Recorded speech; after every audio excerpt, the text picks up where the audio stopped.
Buon pomeriggio, è venerdì, ritorna Preview per le anticipazioni sulla partita del Catania e non solo, anche le partite delle altre squadre impegnate nel campionato di Serie C, Siracusa e Trapani, ma ovviamente spazio nel finale, come sempre, anche agli altri sport. La nostra squadra, il nostro, io l'altra volta l'ho definito il capitano, lo confermo, Carlo Breve. Ciao Carlo. Buon pomeriggio Marco, mi siete mancati tanto, 15 giorni senza, pesante. Immaginiamo. In 15 giorni ti devo dire che il nostro Ermanno ha tagliato i capelli, per cui ci ha impiegato 15 giorni, no sto scherzando. Ciao Ermanno. Mi sono fatto trovare ancora più carino del solito, dai, almeno ci provo, dai. Allora, buon pomeriggio a tutti. Rispetto al fatto carino, insomma, stendiamo un velo pietoso, nel senso per tutti noi, mentre invece non lo facciamo per la nostra Anna. Ciao Anna. Ciao Marco e buon pomeriggio a voi. Io vi ricordo che potete interagire con noi scrivendo al 342 77 12 855. E allora io Anna torno da te subito perché facciamo il punto della situazione sia per quanto riguarda il programma della penultima giornata di andata, lo ricordiamo che stiamo per arrivare quasi al giro di boa ed è un dato importante per il Catania che vuole ovviamente confermare la testa della classifica, ma per tutti i dettagli ritorniamo da Anna. Inizia domani la 18ª giornata di campionato alle 14:30 con 3 partite: Cavese Siracusa, Picerno Salernitana e Trapani Cosenza. Domenica alle 12:30 Atalanta Under 23 Sorrento, alle 14:30 Potenza Catania, alle 17:30 Benevento Giuliano e Casertana Latina e alle 20:30 Altamura Cerignola. Si chiude la 18ª giornata lunedì alle 20:30 con Crotone Casarano e Foggia Monopoli. Passiamo alla classifica. Ancora in testa con 37 punti il Catania, segue Benevento 35, Cosenza Salernitana 32, Casertana 29, Casarano 25, Crotone, Potenza e Monopoli 24, Cerignola 23, Trapani, Atalanta 22, Altamura 19, Cavese Sorrento 17, Latina Giuliano Foggia 15, Siracusa 14 e chiude la classifica il Picerno con 13 punti. Questa classifica, grazie Anna che concludi con il sorriso perché insomma l'hanno detto anche i nostri telespettatori, il Catania deve stare primo per fare sorridere Anna sì. e così sta facendo. Questa classifica è il frutto, il risultato Carlo di un Catania che sta facendo sicuramente bene, che viene da 3 vittorie consecutive e di avversari che stanno magari vivendo un momento un po' più complicato? Sì, frutto di un Catania che è maturato sicuramente, ha fatto uno step importante dopo la sconfitta di Casarano, ha reagito nella maniera più giusta e quindi dà un segnale di grande maturità e questo primato ritengo sia veramente meritato da parte della squadra rossazzurra. Le altre, diciamo in difficoltà un attimo la Salernitana, ma per una squadra che ha cambiato tutto, ha rivoluzionato l'organico, ci può stare un periodo di appannamento e quindi questa classifica in questo momento lo dimostra, magari dilaniata da tante polemiche, la situazione in casa salernitana, dice che il Benevento in questo momento è la prima vera antagonista alternativa al Catania e che il Cosenza un attimino la sconfitta inopinata di Foggia lo ha un attimino rallentato, anche se ha risposto bene domenica scorsa, ha ripreso un attimo il passo. Senti, le alternative le abbiamo dette, ma volevo concentrarmi sul fatto che la Salernitana per di più gioca prima del Catania, prima delle avversarie dirette, domani in casa del Picerno, avversario comunque difficile anche per la situazione di classifica. Complicato perché il Picerno sta dando segnali di risveglio, quindi sicuramente sarà un avversario che venderà cara la pelle sul proprio campo, cercando di sfruttare il momento di grande difficoltà della Salernitana. Quindi ritengo sia una partita molto complicata, credo sia un crocevia per la squadra di Raffaele. Questa partita può essere decisiva da un lato e dall'altro. Anche perché appunto anche il tecnico insieme alla società, cioè, insomma, a Salerno non è certamente un periodo facile sotto questo punto di vista. Torno da Anna per vedere se ci sono già alcuni messaggi dei nostri telespettatori, poi entriamo nel vivo della trasmissione. Anna, te. Sì Marco, già i primi messaggi. Ci scrivono: ciao a tutti, per Ermanno. Quali sono le caratteristiche che rendono necessario Quaini? Secondo me gli andrebbe rinnovato il contratto. E ancora, ci sono novità per Torre del Grifo? Per Carlo, chi molla per primo? Benevento Salernitana. E dove a tuo avviso il Catania è più forte? Allora, ripartiamo da lì perché è combinazione, no? Sì. Dove è più forte il Catania? Il Catania è più forte nella struttura societaria, nel senso che ha lavorato un anno per arrivare a questo livello. Il primato è frutto di un lavoro di 2 anni dove la società si è strutturata forte e ha migliorato proprio l'aspetto tecnico, lo ha rinforzato puntando forte su mister Toscano e sul suo staff, e quindi ha un anno di lavoro e di vantaggio in più rispetto alle altre 2.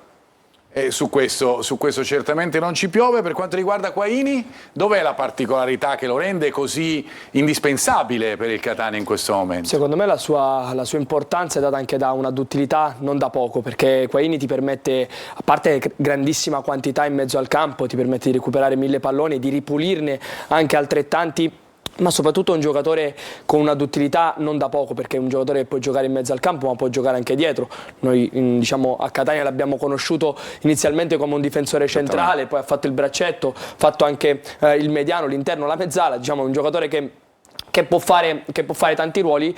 È sicuramente un giocatore che piace, non peraltro è stato contattato comunque quest'estate dalla Juve Stabia, che è una squadra di cadetteria, quindi una squadra che gioca una categoria superiore rispetto al Catania. E poi ti ripeto, dal punto di vista tattico è un giocatore che secondo me riempie tantissimo il campo, che recupera tantissimi palloni, e soprattutto per il modo di giocare di Toscano è un giocatore dalla fondamentale importanza, un po' come Di Tacchio. Posso aggiungere che secondo me sente forte la fiducia del tecnico, sì. Cioè rispetto all'anno scorso, quest'anno secondo me Quaini ha fatto uno step in più in termini di coscienza della sua forza, e sente la fiducia del tecnico e sta secondo me alzando le sue prestazioni. Sta ripagando un pochettino anche quella che è la fiducia che sta dando il tecnico. Diciamo che Quaini forse all'inizio del campionato, con la presenza di Aloi, con la presenza di Corbari, che comunque erano 2 oggetti un pochettino misteriosi per la piazza come Catania, poteva essere visto come quarta soluzione a centrocampo. Adesso invece lo si mette quasi sempre come un titolare fisso, ma perché le prestazioni ne stanno rendendo nota. E fra parentesi ricordiamo che poi appunto è stato apprezzato, è vero voi dite che sente molto la fiducia di Toscano, è stato apprezzato da lui anche da tutti gli allenatori che hanno seguito Tabiani, che poi è stato l'allenatore che l'ha voluto qui a Catania. Per quanto riguarda Torre del Grifo, sappiamo, vabbè, quello è arcinoto, c'è il saldo, che ci sono le garanzie anche che Pelligra deve mettere attraverso le sue proprietà, ne abbiamo già parlato nella puntata scorsa. Vi dico in più che chiaramente c'è tutto l'aspetto Torre del Grifo in mano a tecnici voluti dal presidente, da Pelligra, per cui ad esempio Grella e Bresciano si occupano più del settore squadra, chiaramente, per cui c'è in campo una squadra a parte che si occuperà e che si occupa dell'evoluzione del progetto Torre del Grifo, per cui su questo chiaramente ovvio andremo ad aggiornarvi poi di tanto in tanto durante le nostre trasmissioni, ma è chiaro ed è normale che sia che i tifosi aspettino appunto di vedere il Catania nella propria casa. Andiamo adesso invece, vi faccio vedere, ritornando al calcio, le immagini della partita del Potenza con il Crotone, perché è vero che il Potenza, poi ne parleremo diffusamente durante la trasmissione, è una squadra con tante assenze, però è anche vero che è una squadra che è semifinalista di Coppa. Attraverso questa partita, con il gol di Bruschi su calcio di rigore, il vantaggio contro il Crotone, la partita gara secca al Viviani, il replay del rigore di Bruschi, che è protagonista anche del secondo gol, con questo cross che poi arriva dalle parti di Maisto, che lo mette in rete. È il gol del 2-0 del Potenza contro il Crotone. Rivediamo appunto la marcatura di Maisto. Il Crotone, che aveva giocato con il Catania, riesce a trovare la rete con Murano, che aggancia al limite dell'area di destra, fa partire un bel tiro che va a insaccarsi, potrebbe essere la riapertura della partita, ma poi c'è questo gol di cui ci parlerà, anzi del protagonista di questo gol ci parla anche Carlo Breve. Stiamo parlando di Selleri, che fa questo gol bellissimo di interno, e il 3-1. Poco prima Gomez aveva fallito un'occasionissima per il 2-2 per portare la partita più avanti. L'assist di Petrungaro, che potrebbe essere protagonista, anzi probabilmente lo sarà, della partita con il Catania, e questa è la rete di Selleri, insomma, anche per farci un po' l'idea di quello che è il Potenza in questo momento, perché la partita è realmente di 2 giorni fa. Di questo ragazzo, di questo giocatore, che ci dici? Ma se hai ben visto, Marco, anche nell'azione del secondo gol, lui fa un lavoro importante da attaccante vero, protegge palla, fa il lavoro sporco, la pulisce per il tiro a giro di Maisto, che è brevissimo a inserirsi, ma lì 50% del merito è suo. Che bel lavoro che fa, prende posizione e protegge la palla dall'intervento del difensore. Il difensore è completamente lontano dal pallone in quel momento. Proprio perché lui lo sposta col corpo, guarda, protegge, fa un grandissimo lavoro. E poi il gol del 3-1 definitivo è un gol d'autore, ma voglio premettere, questo ragazzo è stato l'alternativa non solo l'anno scorso, ma anche quest'anno, è partito come riserva. Come riserva. Quindi un 2003 che l'anno scorso era riserva di Caturano, ci può stare, quest'anno riserva di Anatriello, e ora sta dimostrando di essere un top player per la categoria, un momento di forma incredibile, ha le caratteristiche, mi assomiglia un po' a Mazzocchi del Cosenza come tipo di giocatore, e potrebbe mettere in difficoltà la difesa del Catania, quindi occhi aperti, bisogna stare attenti allo stato di forma di questo ragazzo. E bisogna probabilmente partire forte, come il Catania ha fatto nelle ultime partite di campionato. E allora riassumiamo un po' questa partenza lanciata del Catania nelle ultime 3, ma non solo. Ci spiega tutto Anna con la scheda. Sbloccare la partita nei primi 15 minuti non è solo un dettaglio tattico, per il Catania è diventato un marchio di fabbrica. I numeri parlano chiaro. Nelle 6 gare sulle 17 giocate il risultato è stato sempre lo stesso: vittoria e porta inviolata. Dalla prima giornata con il sigillo di Cicerelli al 7° minuto, passando per le accelerate di Lunetta contro Siracusa e Giuliano, fino alle zampate di Forte contro Latina e Picerno, e al colpo di Corbari al 14° contro il Crotone. È il colpo del KO che chiude la partita e certifica un modello tattico preciso: segnare subito per poi dominare senza correre rischi. E questo è il tema che rivediamo attraverso la grafica, perché c'è un dato importante che vogliamo sottolineare, il fatto che il Catania è uscito vittorioso, e l'abbiamo detto, con la porta inviolata in queste 6 partite, di cui, lo ricordiamo, le ultime 3 consecutive del Catania. Curiosamente, proprio dopo che Toscano ha detto, dopo Casarano, è importante partire forte, e la squadra l'ha ascoltato nelle 3 partite successive. Sono nell'intervallo di tempo fra il 65esimo e l'80esimo, come avete visto dalla grafica, il Catania ha segnato lo stesso numero di reti, per cui, o anzi qualche rete in più, 8, qualche rete in più, per cui è questo un tema che ritorna in casa Catania, soprattutto dopo le ultime partite di campionato. Sì, sicuramente il partire forte riguarda anche quello che ha detto Toscano in conferenza stampa la volta scorsa, dove faceva riferimento a quello che è il tempo effettivo, che ormai è sempre meno, soprattutto in una categoria come quella della Serie C. Partire forte è fondamentale, ma soprattutto per quello che è l'aspetto di gestione della gara, perché il Catania fa gol nei primi 15 minuti, poi fa giocare l'avversario, abbassa il baricentro, si chiude, che è la cosa che sa fare meglio, non subisce mai, fa spazientire l'avversario, perché l'avversario corre a vuoto, cerca gli spazi. Catania spazi fortunatamente per adesso non ne sta concedendo, e sembra non concederne sempre meno, e soprattutto poi l'avversario arrivato al 65esimo, tra il 65 e l'80esimo, secondo me non è un dato così da buttare via, ma è un dato da sottolineare, perché in quel momento abbiamo il picco di forma del Catania, con l'ingresso in campo di 2 o 3 innesti che riescono a dare frizzantezza allo sviluppo offensivo, e soprattutto attacca e colpisce nei momenti dove l'avversario, spazientito, un pochettino un po' anche appesantito nelle gambe, non riesce più a giocare, a gestire bene, perde di lucidità e ti lascia spazio, e in quegli spazi poi il Catania è bravissimo a ripartire, soprattutto con azioni di transizione. Parlare degli spazi, Ermanno, Carlo, ma gli spazi sono anche quelli che riesci a creare con le tue convinzioni, no? Il Catania nelle ultime partite è sembrato ulteriormente convinto dei propri mezzi. La partita con il Crotone, l'abbiamo detto prima della gara, era una partita, in tanti l'hanno definita spartiacque, il Catania l'ha gestita da grande squadra. Secondo me proprio è la convinzione di questo gruppo che nonostante le tante assenze si è compattato ancora di più e si è convinto che può essere protagonista fino alla fine. Quindi questo è un dato non da poco, c'è proprio una convinzione a livello mentale veramente importante che sta trascinando il gruppo di Toscano. E poi, come abbiamo detto tante volte, c'è questa coesione di intenti da parte di tutti. La città spinge, ormai non si vede più nessun mugugno in tribuna o in curva.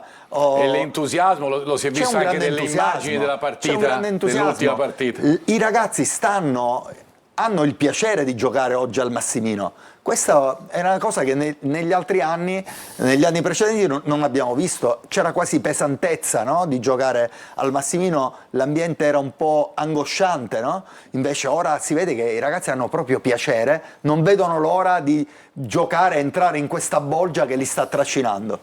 E questo è quello che regala il calcio a Catania. Torniamo da Anna per un altro giro di messaggi. Anna. Per te Marco, qual è il giocatore che può essere la sorpresa del girone di ritorno per il Catania? Ciao, un saluto a tutta la redazione, vi seguo sempre nelle varie trasmissioni. Toscano avrà qualche scelta in più a centrocampo con Di Tacchio, ma può tenere fuori Quaini? Una domanda per Carlo, quale piano gara secondo te mettere in atto Toscano? Per me questa è una partita che va presa con le molle. E ancora per Marco, interviste post partita sempre top. Mi dici chi preferisci intervistare fra i giocatori del Catania? No. No, scusa, ho risposto, no, ve lo dico in un secondo momento. No, invece sulla sorpresa io dico che potrebbe essere Rolfini, per esempio, perché è un giocatore che ha avuto poco spazio, è un giocatore che mi dicono che in allenamento sta facendo vedere cose eccezionali. Io sono sicuro che se il Catania riuscirà a mettere Rolfini e Caturano nelle condizioni di incidere, secondo me ce n'è proprio per pochi in questo campionato. Con Di Tacchio c'è più scelta, ma si può tenere fuori Quaini? Secondo me Di Tacchio rientrerà. Il ballottaggio sarà tra Quaini e Corbari. La condizione di Quaini in questo momento, anche per ruolo, per caratteristiche, secondo me lo favorisce, ma attenzione Andrea Corbari che ha fatto gol domenica scorsa, e quindi potrebbe essersi anche lui galvanizzato. Un'opzione importante. Comunque, l'importante è avere l'imbarazzo della scelta. Per fortuna. Per quanto riguarda il piano gara, sì, esatto, il piano gara è una partita da prendere con le molle e con grande attenzione. Il Catania ogni volta che ha incontrato squadre 4-3 in fase di non possesso ha sempre alzato uno dei due trequartisti sul loro play e l'altro trequartista ha affiancato la prima punta. Non credo che Toscano a Potenza voglia fare la partita e voglia pressarli alti, perché metterebbe in condizione l'attacco del Potenza, che a campo aperto potrebbe essere molto pericoloso e devastante, proprio a suo agio, ecco. Quindi credo che aspetterà un po' di più, secondo me, il Potenza nella propria metà campo, per poi il Catania andare a sfruttare a campo aperto le folate di Menez, le folate di Lunetta, le folate di D'Ausilio. Se dovesse giocare D'Ausilio, credo giocherà D'Ausilio. Credo che sarà questo il piano gara. Questa sarà l'idea, secondo Carlo Breve, di Toscano. Andiamo con Ermanno ad analizzare, a partire con l'analisi tattica, partendo proprio dai piazzati.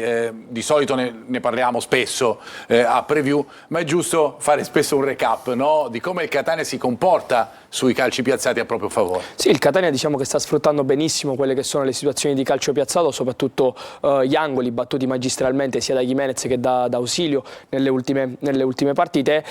Catania che va con tanti uomini dentro aria e tanti uomini che superano anche il 1,90 m, quindi si fa sentire, diciamo, dentro aria, e sia con marcatura uomo sia con marcatura zona ha fatto vedere delle similitudini e delle analogie. Vediamo infatti proprio dal taglio video, qua è D'Ausilio a battere, ci sono due blocchi di giocatori, 4 che si muovono in zona primo palo centro e gli altri 2 che sono Di Gennaro e Lunetta che si muovono sul secondo palo. Ma la cosa che voglio analizzare analizzare è l'attacco palla sempre in zona del primo palo e l'attacco alla porta di Lunetta. Questo è un qualcosa che rivediamo anche in questa situazione, dove ci sono, in questo caso sono invece 3 ad attaccare la zona del primo palo, però vedi sia Lunetta che Di Gennaro già sanno che non vanno a colpire, che la palla non è indirizzata a loro, non aspettano lì sul posto ma attaccano subito questa seconda palla. Qua poi, se ci fate caso, Lunetta diciamo che manda a quel paese Allegretto, perché se non ci fosse stato lui in quella posizione, così come nel primo taglio che avevo fatto vedere, quella palla sarebbe arrivata a lui. Perché? Perché il Catania, soprattutto con marcature a zona dove diciamo, gli uomini che difendono si muovono a seconda di dove è la palla e si fanno attrarre tanto dalla palla e mai dal marcatore, cerca di utilizzare delle spizzate, delle seconde palle o quelle che potremmo chiamare tapin o ricerca della ribattuta, per andare poi lì a fare male. E il gol poi di Corbari, che vedremo successivamente, nasce proprio da questo. Dopo la pubblicità proprio sì, andiamo a vedere questo dato, perché lo sposiamo fra virgolette anche a una caratteristica della difesa del Potenza che ci farai vedere. Intanto vi dico, per chiudere questa prima parte, che nel Potenza, fra poco anche parleremo con un collega di Potenza, mancano Dauria, Anatriello, Cassorani ed Erradi. Gli ultimi infortunati in ordine di tempo sono Schimmenti, proprio qualche giorno prima della partita con il Crotone che abbiamo visto poco fa, frattura composta alla costola proprio martedì durante l'allenamento, circa una ventina di giorni di stop. Lo stesso per Camigliano, che invece si è infortunato durante la partita. Il difensore ha un problema all'inguine, anche per lui 20 giorni di stop. Daremo poi tutte le indicazioni chiaramente sul Potenza fra pochissimo, subito dopo la pubblicità.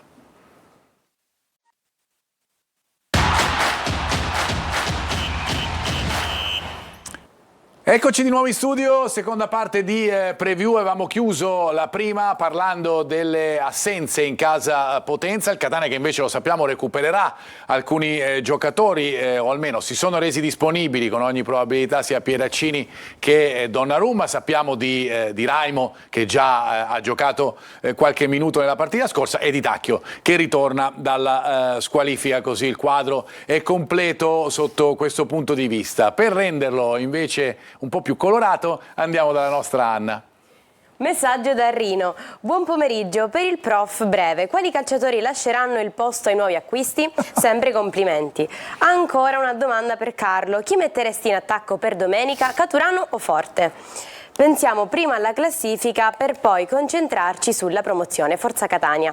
Ancora per Marco, pensi che il Catania con 4 colpi di mercato a gennaio è la favorita? Va bene, parto da te, perché io così ci penso. Allora no, il discorso, quali calciatori potrebbero, vabbè, a parte Aloi e Cicerelli, perché quelli chiaramente nella lista, non che se ne vanno ovviamente, ma certo, i nuovi acquisti avrebbero il posto in lista. Il posto di loro. E quindi, poi? No, non credo. Se c'è un difensore, se entra un difensore? Non so se dopo le ultime prestazioni di Allegretto non credo che il mister Martic? Martic magari potrebbe essere una pedina di scambio, perché no? Magari ci può essere l'arrivo di un difensore per Martic, ma per Allegretto non credo, perché ha dimostrato innanzitutto di saper stare al suo posto quando è stato fuori, mai una polemica, mai una parola fuori, e quando è stato chiamato in causa ha fatto delle ottime prestazioni, quindi sicuramente un giocatore che è pienamente coinvolto nel progetto e nel gruppo. Resto da te, Caturano o Forte? Poi lo chiedo anche a Ermanno. Questa è una bella cosa. Intanto ho visto bene Caturano quando è entrato, con lo spirito giusto, con la giusta mentalità, con il giusto atteggiamento, e da un giocatore che è stato capocannoniere della Serie C per tanti anni e che ha quasi 35 o 36 anni, non è cosa di poco conto entrare in campo anche per 20 minuti, per mezz'ora, in un momento, diciamo, tra virgolette, morto della gara, in cui si è pensato un attimino a gestirla. Lui è entrato col giusto piglio e l'ho visto anche meglio dal punto di vista fisico, quindi secondo me sarebbe anche pronto per giocare dall'inizio.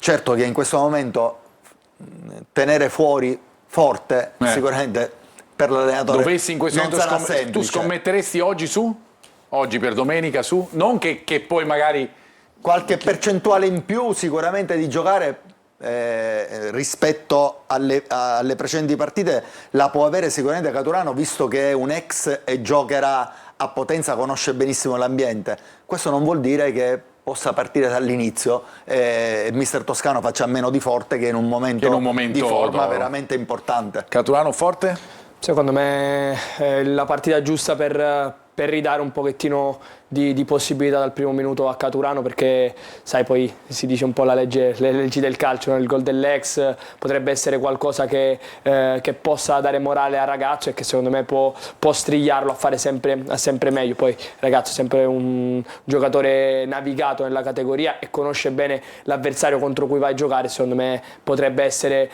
il momento giusto per metterlo dentro, anche perché adesso poi è difficilissimo mettere fuori uno come Forte, soprattutto con l'approccio e la mentalità che mette ogni domenica, però potrebbero provare a fare questa cosa qui. Sul discorso di chi va via e chi può sostituire, secondo me nelle ultime settimane mi sono fatto l'idea che potrebbe defilarsi, soprattutto se c'è il rinnovo di Gimenez, potrebbe defilarsi Stoppa, che lo vedo sempre più fuori un po'. Magari per un esterno, cioè per riuscire a mettere in lista un altro esterno che possa dare un po' di respiro a Donnarumma, lì sulla sinistra, perché i ruoli, lo sapete, sono quelli: esterno sinistro, difensore, il centrocampista per Aloi e ovviamente quella che è l'opzione per sostituire Cicerelli si parla, lo sapete, del nome di Bruzzaniti. Sembra che il Catania si sia fatto avanti con il Pineto, attendendo un po' anche la risposta della squadra del Pineto, appunto. Andiamo e torno da Ermanno per vedere, con questi 4 colpi, visto che me l'hanno chiesto, se il Catania può essere la più forte. Secondo me già lo era prima, la più forte. È chiaro che con dei colpi che possono consentire soprattutto di sostituire degnamente Cicerelli, che chiaramente è un protagonista assoluto di questa squadra, certamente il Catania manterrà il ruolo, a mio avviso, di squadra più forte. Ritorno da Ermanno, perché fra poco avremo il collegamento da Potenza, ma vado da Ermanno per parlare proprio del Potenza sull'aspetto difensivo. Abbiamo visto i calci piazzati del Catania, fra poco vedremo come il Catania riesce a sfruttare le sue doti per andare in gol, ma prima vediamo come si schiera il Potenza sui piazzati e sugli angoli. Il Potenza bisogna partire da 3 principi base: marcatura uomo, non ha grandi torri, perché il difensore, il marcatore più alto è Ghisolfi, che è 1,90 m, poi c'ha Siautonis che è 1,87 m, Riggio 1,86 m, poi per il resto sono tutti bassini, diciamo, i riferimenti ai giocatori di De Giorgio. E l'altra cosa che diciamo in qualche modo è una costante della difesa e della marcatura nei piazzati è che portano tutti e 10 gli uomini di movimento a difendere la porta. Vediamo proprio nel taglio, vediamo che si proiettano con una marcatura a zona, dove in questo caso c'era la possibilità di giocare corto, quindi presentano 2 giocatori sul corto, uno sul vertice del primo e l'altro sul vertice del secondo palo, e poi creano queste doppie linee di marcatura a zona, creando un castello davanti alla porta con 2 linee da 3 giocatori ciascuno. Vediamo però quello che il Catania sfrutta bene, ovvero loro creano e attaccano tanto la palla sul primo palo, perché presentano tanti giocatori in quella zona lì, ma sul secondo palo lasciano un pochettino di libertà, o lasciano solamente un difensore in marcatura. Qui vediamo altra situazione: ci sono gli uomini sui vertici, la doppia linea a castello da 3 marcatori ciascuno, e qua vedi tanti giocatori attaccare la palla sul primo palo. C'è tanta possibilità, l'abbiamo visto prima con Lunetta e Di Gennaro, nell'attaccare quello spazio, perché su una spizzata o su un colpo di testa con una ribattuta per un tap-in potrebbe il Catania fare molto male in quella zona. Quindi secondo me i calci piazzati sono qualcosa su cui il Catania ci lavorerà, ci sta lavorando tantissimo in settimana, ci sta lavorando già da qualche settimana, perché i gol sono nati proprio da queste situazioni, e secondo me potrebbe sfruttarli anche vedendo un pochettino il piazzamento degli avversari. È un tema, no, questo, perché poi è vero, tu puoi essere forte nel essere capace di sfruttare i calci piazzati, ma poi dipende anche dal piazzamento degli avversari, no? È chiaro, comunque già dall'anno scorso il Catania ha evidenziato, soprattutto nel girone di ritorno, grandi progressi. Diceva all'inizio, ti ricordi, non segna mai su calcio piazzato, invece vero, poi tante difficoltà, ma nella seconda parte tanti gol da schema. Sì. Mi ricordo Messina, per esempio, Sì. uno schema fatto veramente Di Trapani. benissimo. Trapani, cioè, il Catania è andato in gol più volte su calci piazzati studiati, e quindi complimenti allo staff di Toscano, perché hanno lavorato bene, stanno lavorando bene, sfruttando il materiale che hanno a disposizione. Vediamo l'ultimo proprio di questi gol arrivati da calcio piazzato. Sì, perché non è chiarissimo come per esempio quando è stato col Messina la scorsa anno, non è chiaro lo schema, però lo schema c'è un dettame tattico di come attaccare le palle aeree, e infatti vediamo, l'abbiamo visto prima nelle situazioni dove il Catania non ha fatto gol, qui invece vediamo dove il Catania fa gol, qua con Gimenez vedi il movimento è sempre uguale, 4 giocatori che attaccano la zona del primo palo, ma la cosa che fa tanto la differenza è non solo l'attacco del primo palo, ma la presenza di Di Gennaro sul secondo, e poi qui la bravura dei giocatori a essere attenti e concentrati su quella che potrebbe essere una ribattuta, una respinta. Qui è molto bravo Corbari, qua invece chiamiamo proprio in causa quello che è la difficoltà che potrebbe presentare il Potenza. Vedi questa spizzata di Lunetta sul secondo palo, qui addirittura Di Gennaro completamente lasciato libero, Di Gennaro che secondo me voleva calciare ma la mette dentro, è bravissimo però forte a riempire esatto, l'area e a dominare quello spazio, ed è bravo a fare gol. Però vedi Marco, l'ho fatto vedere in 4 clip differenti, c'è sempre questa ricerca del tanti uomini sul primo, questa ricerca del tiro in porta diretto, della spizzata sul secondo palo che solitamente viene lasciato un pochettino più libero, e poi lì arrivano forti i giocatori da dietro e si può fare male. Mi voglio collegare adesso con Leonardo Volturno di Tutto Potenza. Ciao Leonardo, buon pomeriggio, come stai? Buon pomeriggio, grazie dell'invito. Allora Leonardo, io voglio subito sapere le indicazioni, ho chiesto come stai a te, ma fondamentalmente, certo mi interessa saperlo, mi fa piacere che tu stia bene, si vede, ma voglio sapere come stanno i giocatori del Potenza, perché sappiamo che alcune difficoltà ci sono state e continuano ad esserci, perché è un Potenza che ha perso i pezzi, soprattutto anche negli ultimi giorni. Sì, hai detto bene, avete detto bene precedentemente, vi ho seguito, avete descritto tutto alla perfezione. Potenza che arriva in emergenza nel match interno contro la capolista Catania, purtroppo si è perso anche Schimmenti nelle ultime partite, nell'ultimo allenamento prima del match di Coppa Italia contro il Crotone per uno scontro di gioco in allenamento. Poi contro il Crotone dopo 8 minuti ha perso anche il difensore Camigliano. Questa mattina era molto preoccupato il tecnico De Giorgio in conferenza stampa, si è detto molto preoccupato, Potenza che arriva stanco sia dal punto di vista mentale e fisico, non recupererà nessuno. Il tecnico calabrese, vi voglio ricordare gli infortunati che sono Anatriello, Castorani, Camigliano, Dauria, Erradi e Schimmenti. Da quello che sappiamo si farà il possibile per recuperarne almeno uno, da quello che filtra il probabile è Camigliano, si proverà a recuperarlo con degli esami nella giornata di domani. Ma ovviamente le possibilità di vederlo in campo sono ridotte comunque a lumicino, e al suo posto ci sarà Bura che ha ben giocato contro il Crotone in Coppa Italia. Carlo, volevi fare una domanda al collega? Chiedere se l'ambiente, la stampa, i tifosi e lo staff tecnico si aspettavano l'esplosione di Selleri. Assolutamente sì, l'anno scorso era vice Caturano, la società ha sempre creduto nel classe 2003 ex Cesena, non a caso mercoledì De Giorgio l'ha definito tra i migliori attaccanti della Serie C. Ce l'aspettavamo questa esplosione, ce l'ha sempre detto anche De Giorgio a microfoni spenti, quindi assolutamente sì. Senti, io invece volevo capire quelli che potevano essere i ballottaggi per quanto riguarda il Potenza. Ci parlavi della difesa, del difensore centrale, ma ci sono altri ruoli, nonostante le tante assenze, dove comunque c'è qualche alternativa? Esattamente, come vi dicevo poc'anzi, se non dovesse farcela Camigliano ci sarà Bura, che è un classe 2004 che non ha mai giocato tra i professionisti, solo esperienza in Serie D. A centrocampo invece sono in 3 a giocarsi la maglia da titolare al fianco di Felipe Siatunis, quindi un posto ci sarà tra Ghisulfi, Maisto e De Marco. Maisto che ha fatto una grandissima partita contro il Crotone, sono tutte e 3 seconde linee che stanno veramente ben impressionando. In attacco invece ballottaggio tra Bruschi e Mazzeo, vedremo se De Giorgio vorrà sfruttare la velocità di Mazzeo oppure l'esperienza di Bruschi.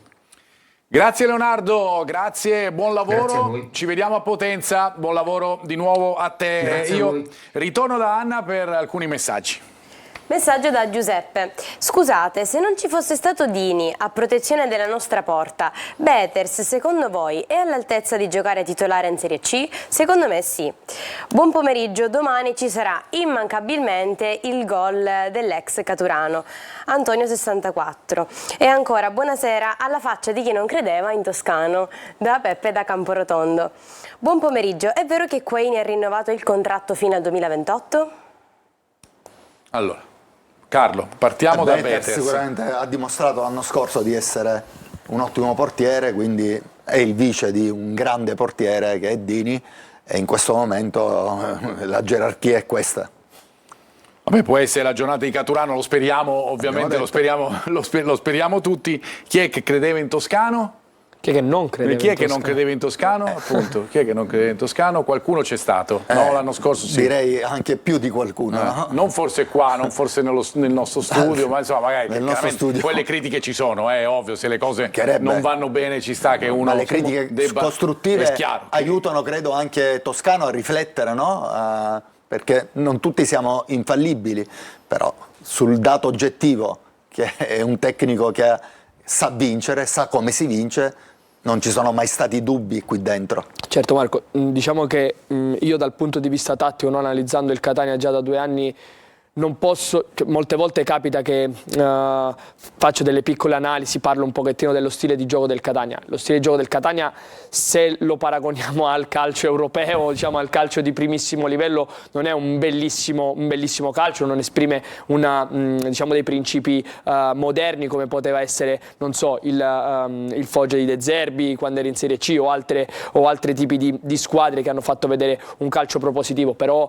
è il calcio che serve in Serie C per vincere, il calcio che sta dando i frutti è il calcio di Toscano, un gioco orientato sul non prenderle e su fare male quando l'avversario ti concede quella minima opportunità, ti concede quel minimo spazio. E questo è un altro tema ovviamente legato proprio all'allenatore del Catania, e sappiamo quelle che sono le sue qualità. Ermanno, ritorno da te perché analizziamo per quanto riguarda il Catania l'aspetto legato alla profondità però nel gioco difensivo degli etnei, per cui come si rischia sotto questo, o si è rischiato sotto questi punti di vista? Sì, diciamo che ci sono stati 2 episodi sia col Picerno che contro il Crotone, dove il Catania secondo me non è stato tantissimo attento nella chiusura degli spazi, soprattutto nella profondità, con 2 giocatori che sono Celli e Casasola. Vediamo proprio dalla clip video, in questo caso vedi Celli, marcatura ovviamente sempre classica sui vari riferimenti. Celli in questo caso perde il tempo e un pochettino la posizione rispetto al suo diretto avversario. Di Gennaro giustamente esce in marcatura, si crea questo spazio alle spalle sia di Gennaro che di Celli, però qua è bravissima la difesa del Catania a chiudere gli spazi anche con l'avvicinamento di Allegretto, molto attento. Qui l'unico secondo me errore poi grave è quello di Dini che esce un pochettino a vuoto, però qui il Catania rischia qualcosina su una piccola disattenzione. Qua invece vediamo Quaini che perde questo duello aereo, palla che arriva nella profondità che inizialmente è coperta benissimo sia da Di Gennaro che da Casasola che però sbaglia la rotazione della testa, quindi non si accorge di avere l'avversario così tanto vicino e qui concede qualcosina. Però ti ripeto Marco, sono delle piccole sfumature, cioè le devi andare a cercare, no? Qualcosa è come prima si diceva, no? Chi è che ha avuto dubbi alla faccia di chi ha avuto dubbi su Toscano, ma chiaramente come l'anno scorso tentavamo di individuare quelle che erano le lacune del Catania in alcuni momenti della stagione, l'abbiamo fatto anche quest'anno quando sono arrivati dei risultati negativi. In questo caso si tratta di cercare il pelo nell'uovo, no? Però alla fine ci sta anche di evidenziare lo farà certamente Toscano anche con i suoi collaboratori. Sicuramente lo farà Toscano, però c'è da dire anche una chiave importante, no? Queste due clip che ho fatto vedere qui sono due clip che si somigliano nel discorso della chiusura della profondità, si somigliano sull'errore nella presa di posizione e del tempo di uscita, diciamo, sul pallone.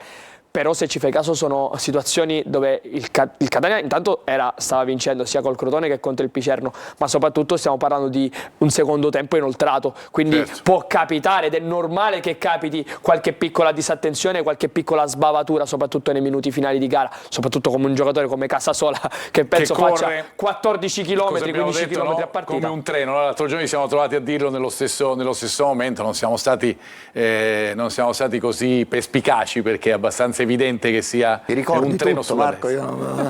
Ti ricordi più niente? Lo so, è il mio lavoro, tento insomma tante volte di ricordare qualcosa. Andiamo invece, Ermanno, a vedere gli attaccanti del Potenza, o almeno la fase di attacco del Potenza proprio per quanto riguarda la linea, cioè sulla linea difensiva del Catania, perché facendo sempre il paio con quello di cui abbiamo parlato prima, capire se il Potenza può sfruttare qualche defiance o piccola disattenzione del Catania. Allora, se è vero che non hanno grandissime fisicità, ok?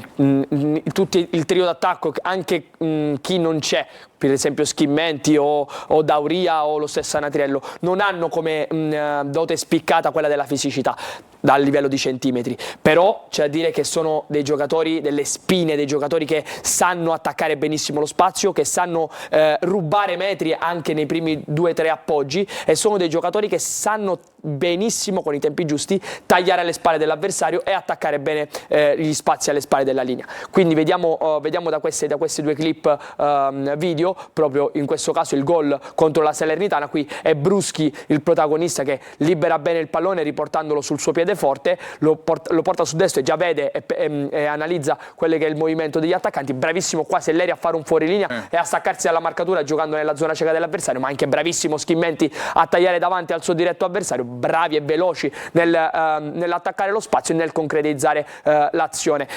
Qui invece in un'altra situazione vediamo invece Petrungaro, qui per esempio una riconquista e ripartenza veloce, Petrungaro riconquista palla, Selleri molto bravo a diciamo, gestire questo pallone, vede l'arrivo del compagno che in questo caso è De Marco, ne ha parlato prima il giornalista, che è un giocatore che era una seconda linea ma che sta facendo benissimo il classe 2004 di Erice. Qua è bravo a riconoscere lo spazio e la corsa del compagno, il Trapani che non era proprio messo benissimo, bravo a saltare l'avversario e a trovare la rete. Qui abbiamo visto due esempi di quello che vuol dire attaccare la profondità, attaccare gli spazi. Successivamente ne vedremo altre due clip che comunque in qualche modo si condividono in qualche maniera, perché fa vedere la velocità e la scaltrezza dei tre riferimenti d'attacco nell'attaccare lo spazio e nel muoversi tanto e bene e non dare mai punti di riferimento. Perché un tema, l'abbiamo visto anche dai commenti che arrivano da casa, perché come quella col Crotone, anche questa col Potenza viene definita una partita chiave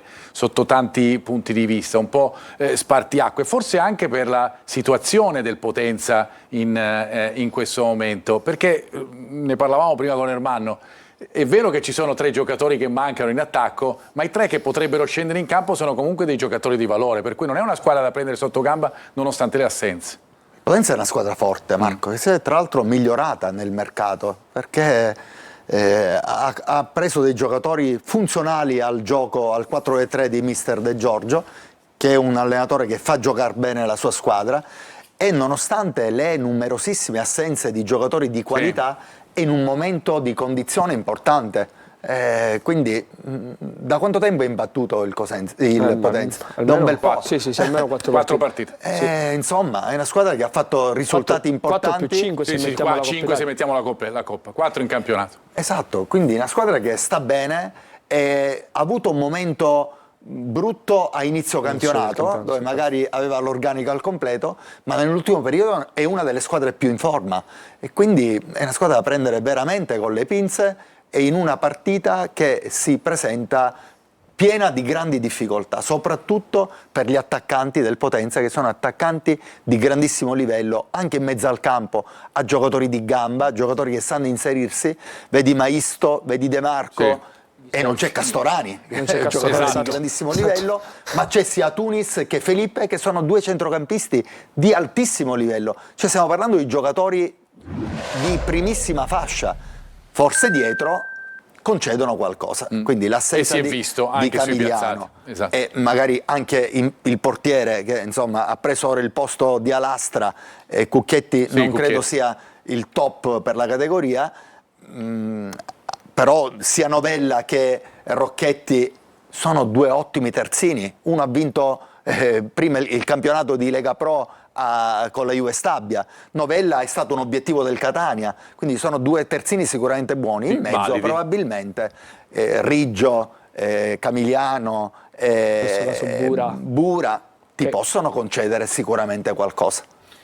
Vedremo invece che cosa succederà in casa Trapani, perché le altre due siciliane giocano tutte e due domani. Una è proprio il Trapani che gioca con il Cosenza alle 14:30. Franco Camarasana, vengo da te, ma prima di parlare della partita io volevo concentrarmi sulla settimana, perché come al solito noi ne parliamo sempre, no? Quando c'è di mezzo Antonini c'è sempre qualcosa che succede, però qui siamo di fronte a un fatto che potrebbe essere epocale, fra virgolette, perché consegnare le squadre al sindaco è un tema certamente decisivo. Ovviamente è un'affermazione un pochino provocatoria, sapete bene che lui è in netto conflitto con il sindaco Tranchida e con l'amministrazione comunale per quanto riguarda la gestione del Palasciarca. A parte ciò, ci sono molti timori nell'ambiente della tifoseria, perché non si sa quali sono le reali intenzioni del presidente Antonini. Per quanto riguarda le squadre, fino adesso stanno andando abbastanza bene, addirittura la squadra del pallacanestro è andata a vincere l'altro ieri sera in Champion, fuori casa, fra l'altro con 8 giocatori validi,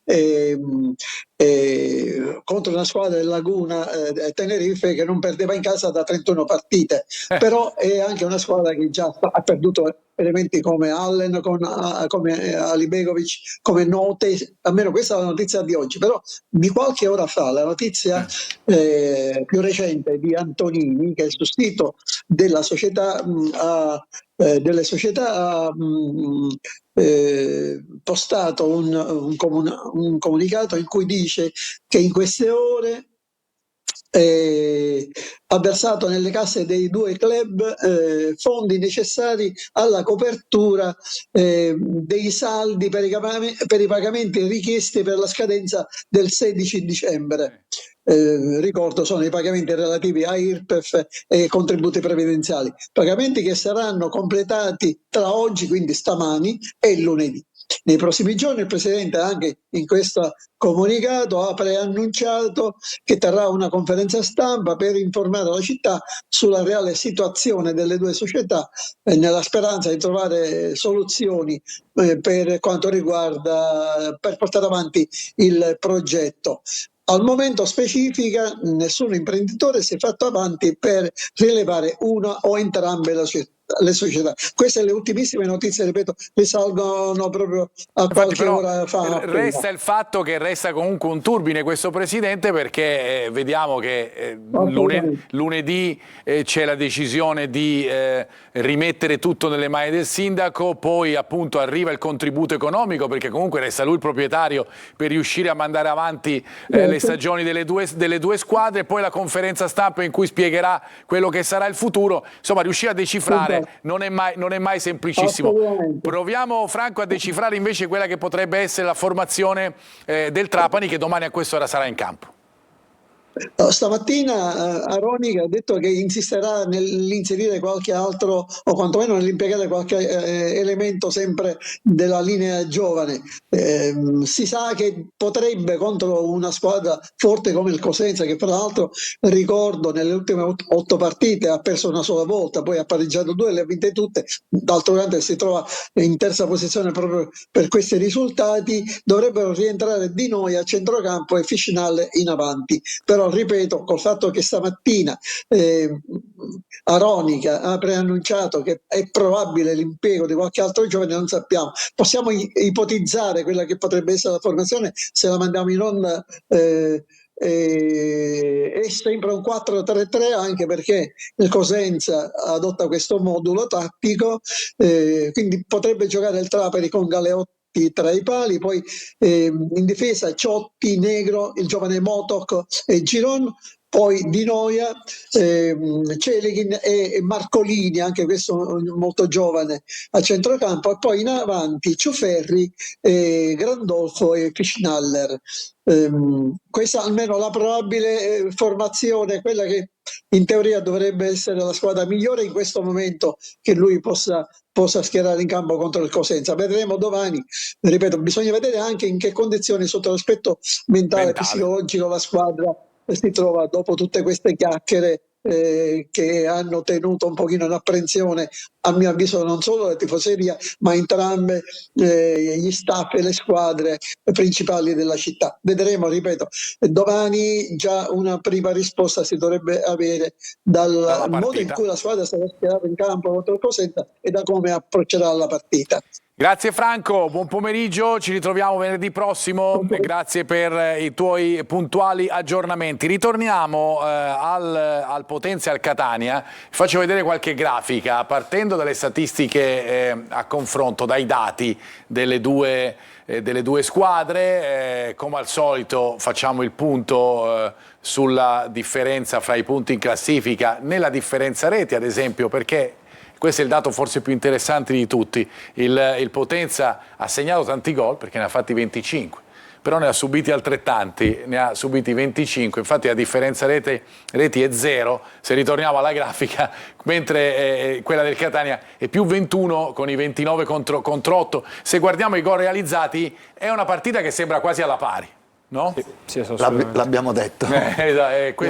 L'attacco, il centrocampo del Potenza sicuramente è di altissimo livello, problemi in fase difensiva anche per il modo di giocare di De Giorgio, che cerca sempre il dominio della partita e quindi incorre molte volte a degli sbilanciamenti che non riesce a supportare in fase difensiva. Anche se in casa, se rivediamo un po' la grafica. I gol subiti sono solamente 5, sono il 20%, di quei 25 solo 5 li ha subiti. E il Catania ha subito tutti gli 8 gol subiti, tutti in trasferta, diciamo, sono pochi 8. Che sono pochi, comunque fa senso il 100%. Il 100% fa un po' senso, però la cosa, la contrapposizione invece sono i solo 9 gol fatti in trasferta rispetto ai 29 totali, che comunque rappresentano un 31%, che sono qualcosa di, diciamo, un dato un pochettino striminzito, mentre i punti che il Potenza fa in casa, perché non subisce tanti gol, sono il 75%, quindi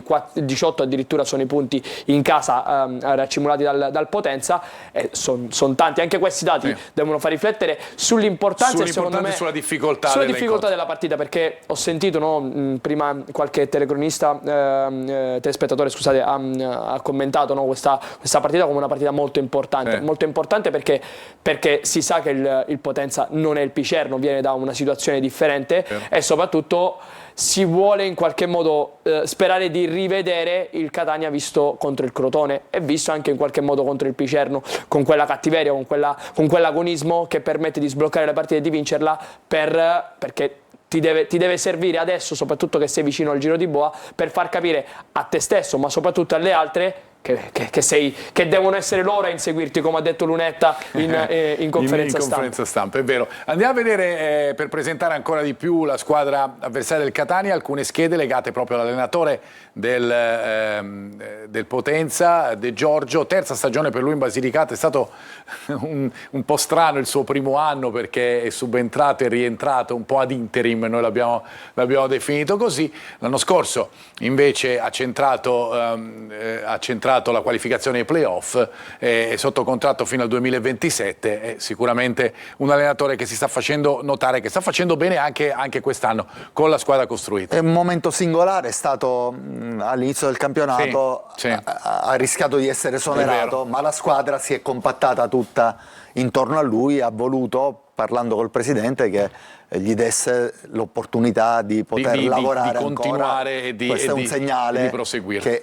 Che sai, quando la squadra è con te è veramente un segnale importante, secondo me, per un allenatore. Un allenatore è la cosa più importante. Esattamente, si sente molto più forte. Giocatori, abbiamo scelto, ce ne sono tanti assenti, l'abbiamo detto, allora abbiamo scelto chiaramente uno degli attaccanti della squadra di De Giorgio, cioè Petrungaro, che a Potenza da gennaio è arrivato nella seconda metà della stagione scorsa. Sappiamo dei suoi trascorsi a Messina, 3 gol e un assist fino ad ora in questo campionato. È un giocatore certamente con 150, più di 150 presenze fra i professionisti, per cui comunque un giocatore che può dare, e ricordiamo che anche lui comunque è un'alternativa rispetto a giocatori che partivano davanti, per cui questo vi dà il senso di quello che è il Potenza in questo momento, ma anche della qualità della rosa della squadra lucana.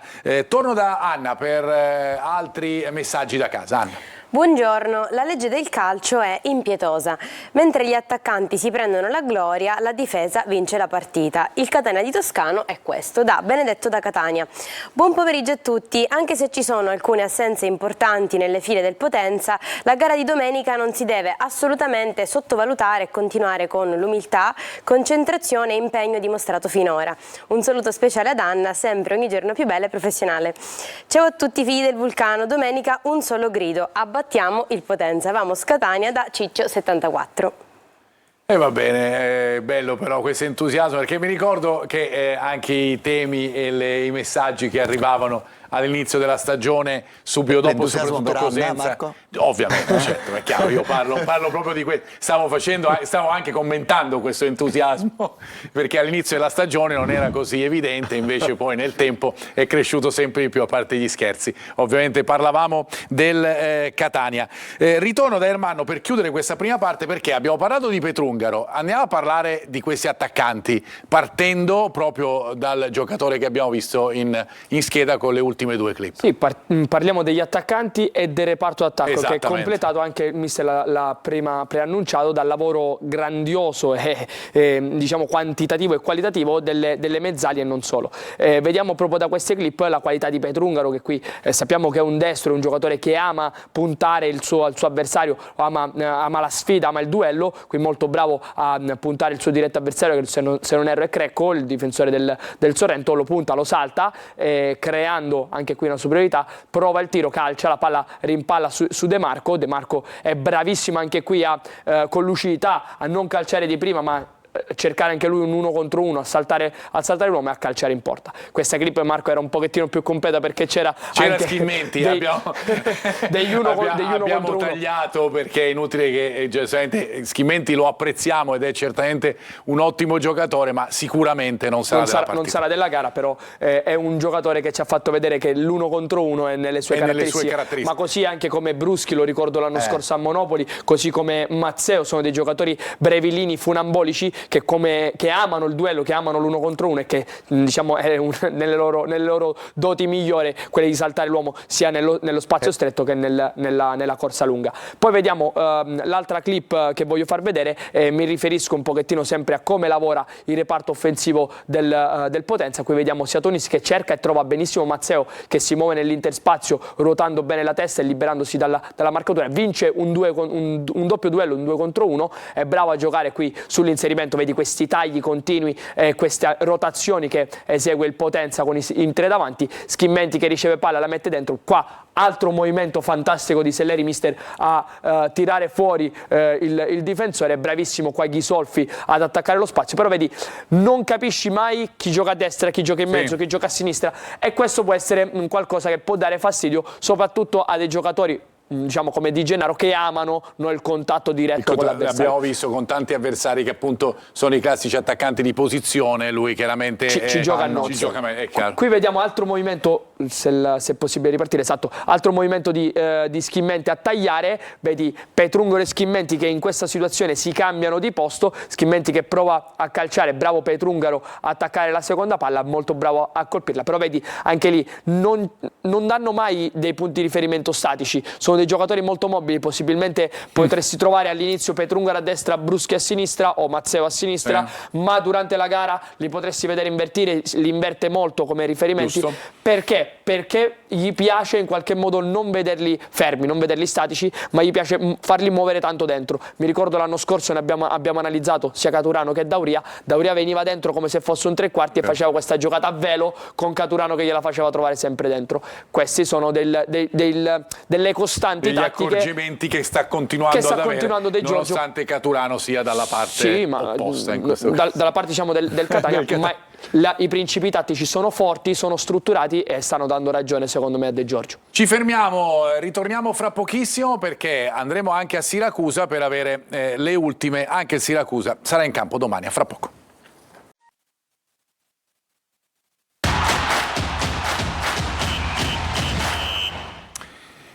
Siamo alla terza parte della nostra preview e io andrei subito dal nostro Marco Petrolito per avere un po' il quadro in casa Siracusa in vista della prossima partita, quella di domani con la Cavese. Marco, a te, buon pomeriggio. Buon pomeriggio, ben ritrovati Marco, ben ritrovati a tutti voi. Siracusa che senza mister Turati, che è stato squalificato per 2 giornate dal giudice sportivo e privo di 2 pedine di rilievo come Candiano e Bonacchi, si appresta a partire per la Campania, dove domani pomeriggio la gara inizierà alle 14:30, giocherà l'incontro valevole per la penultima giornata d'andata con la Cavese, in quella che si preannuncia come una sfida al cardiopalma tra 2 squadre che vogliono assolutamente risalire la china, lasciandosi alle spalle la zona play-out.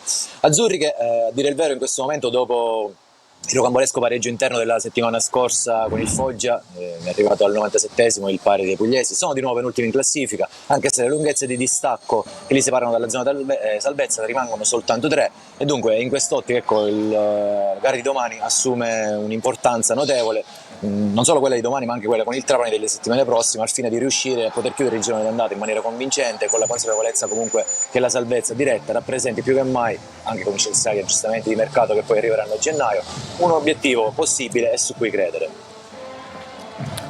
Questo è certamente un obiettivo e lo sappiamo, sì. L'obiettivo in casa Siracusa. Andiamo a vedere quelle che possono essere le scelte con le notizie che possono arrivare rispetto soprattutto a chi è appunto squalificato e deve essere sostituito.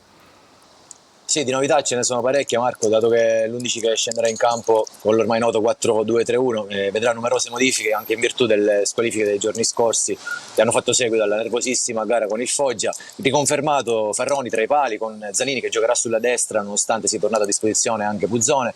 Pacciardi e Sciapola saranno al centro della difesa, proprio Sciapola prenderà il posto dello squalificato Bonacchi con Cancellieri che invece agirà sulla sinistra. Davanti a loro ci saranno Gudelevicius nella posizione che solitamente viene occupata da Candiano, anche lui squalificato per somma d'ammonizione, e insieme a Limonelli. Per proseguire sulle 3 quarti ci sarà da destra verso sinistra Parigini che appare in lieve vantaggio rispetto a Guadagni, in virtù delle ultime prestazioni molto convincenti potrebbe partire da titolare. Accanto a lui ci sarà Ba, mentre dall'altra parte ci sarà Valente con Juan Molina, come detto, al rientro della squalifica, che è l'unico terminale offensivo per la squadra azzurra. Grazie Marco, come al solito preciso, puntuale, grazie per le informazioni che arrivano da Siracusa per la partita certamente importante in casa della Cavese. Ritorniamo a parlare di Potenza Catania andando a concentrarci sulle linee di difesa, partendo Ermanno dal Potenza, da questa linea che si abbassa molto, che si abbassa tanto. Sì, diciamo che il Potenza, come ha detto benissimo il mister, è una squadra che cerca di giocare e domina il gioco e cerca di conquistare tanto campo attraverso una costruzione e uno sviluppo anche abbastanza manovrato, però una squadra anche molto attenta nel cercare, soprattutto nelle ultime prestazioni, di non lasciare tanto campo e di non lasciare tanto spazio, perché ovviamente si è un pochettino scottata nelle prestazioni precedenti quando sbilanciandosi un po' troppo ha liberato tanto spazio e ha liberato alle volte il fianco in maniera facile all'avversario, quindi sta cercando di cambiare anche un pochettino imposta impostazione. Vediamo proprio qui dalle clip come cerca di difendere. Vediamo benissimo questa linea 4 che addirittura si aggiunge con Maestro, che qui faceva la mezzala, che si abbassa a tutti gli effetti sulla linea facendola diventare una linea 5. Una linea che non esce quasi mai a duello, ma attende e si richiude e si compatta centralmente. Sono sempre i centrocampisti, i tre, la mezzala, il play soprattutto di zona, ad andare in pressione. La cosa che lasciano e su cui hanno subito un pochettino di gol nelle ultime partite sono i tiri da fuori. I tiri da fuori sono delle cose che ovviamente giustamente concedono, però la doppia linea formata dai 4 difensori e i 3 centrocampisti si muovono in maniera coordinata e si abbassano tanto a coprire la porta. Vedi qua, anche qui Rocchetti, se non sbaglio, non esce in pressione ma attende ed entra dentro area. Vedi questa linea che si compatta, si stringe tutta quanta e crea quello che è la fortezza davanti a Cucchetti, lasciando solamente libero il tiro da fuori, dove addirittura col Sorrento hanno subito 2 gol proprio da tiri dal limite da fuori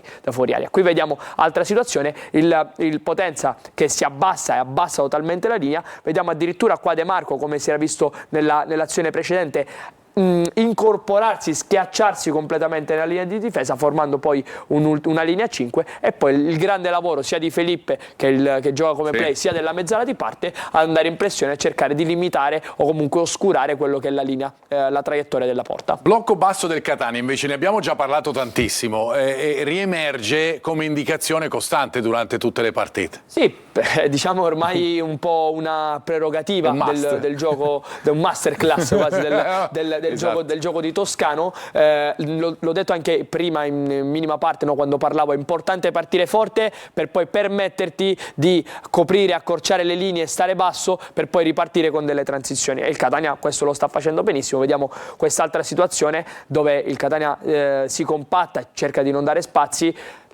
ti fa muovere il pallone, ti dà il possesso palla, se vogliamo parlare di dati, però diciamo questo possesso palla è abbastanza sterile. Qui c'è stata, diciamo, forse l'unica vera sbavatura di Allegretto in uscita, si fa un po' prendere alla sprovvista da questa giocata, da questa imbucata di prima, e qua poi è bravissimo sia Casasola che Di Gennaro di Maggio con Dini a coprire gli spazi. Però vedi la presenza e la vicinanza dei compagni ti aiuta nei momenti anche di incertezza di un singolo ad essere in qualche modo coperto dalle ali degli altri, no? E vedi, l'avevamo visto prima con il discorso di Celli su quella palla in profondità, il Catania che è squadra anche in questo. Nell'errore del singolo c'è la mano e l'aiuto di tutto il resto del blocco, sia difensivo ma non solo. Ed è quello, Carlo, che ha sempre detto Toscano, no? Alla fine dei conti quello che conta è il gruppo e lo si nota ogni volta. Poi si dirà, vincere aiuta a diventare un gruppo, ma non è sempre così tanto vero. È vero, aiuta certamente, ma forse è più vero il contrario. Cioè un gran gruppo ha più facilità a vincere. Abbiamo visto, Marco, la cosa più impressionante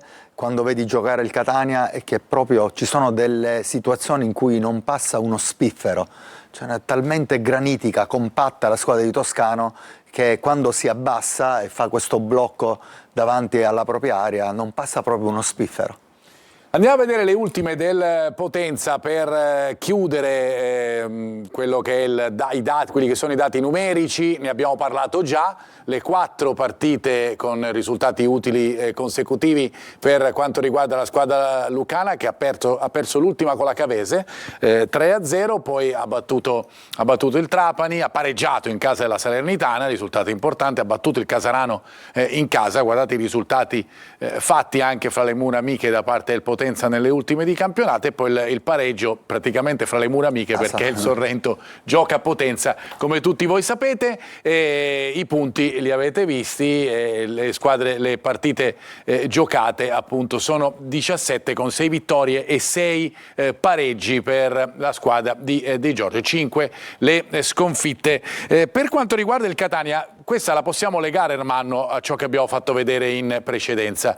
Linea del Potenza, come il Catania può attaccare in questo senso? Sì, con una linea così bassa il momento ad hoc per attaccare la linea, per fare male, non è tanto uno sviluppo manovrato, che secondo me non è neanche tantissimo nelle corde, soprattutto dei centrocampisti etnei, ma è tanto nel ti faccio giocare, ti do spazio, ma quello spazio me lo concedi quando io sono bravo a riconquistare il pallone. E quando riconquisto palla e vinco il duello e vado in riconquista, sono poi io, Catania, forte a ripartire, a farti male in quelli che sono i 20, 30, 40 metri che tu difesa devi andare a difendere, ok? Devi andare a coprire. Sì. E lì è bravissimo il Catania, infatti vediamo proprio dalla clip delle situazioni. Qua vedi Celli riconquista palla, in qualche modo la difesa, le linee non sono quasi mai pronte e strutturate per coprirsi velocemente, imbucata sul solito Lunetta che entra dentro, grande anche la presenza sia di Casasola, di Forte e di Gimenez. Qua Lunetta che prova questo pallonetto intercettato, però è il concetto che mi piace rianalizzare. Anche qui il Picerno, che è una squadra che ama giocare, ama del possesso, fa del possesso uno dei suoi punti forti. Vedi Corbari riconquistare forte palla, ma grazie al grande lavoro di Forte in pressione, qui Corbari che recupera, la porta fino a quando non arriva l'avversario, che deve fare una scelta, ovviamente non può scappare all'infinito, bravo a giocare su Lunetta, qui è lui molto bravo ad aprirla sul sinistro, a calciare, un po' meno fortunato a trovare la via del gol. La via del gol che poi trova invece nella clip finale, che il Catania recupera palla da un duello vinto in mezzo al campo, la muove velocemente da ausilio, la gioca su Lunetta, in questa imbucata di Lunetta poi si trova il gol la rete con il Crotone. Abbiamo detto, Carlo, di una squadra che non fa passare uno spillo ma poi che però punge, ecco, per usare lo stesso meccanismo. È una squadra che sa pungere anche in questo modo. Sì,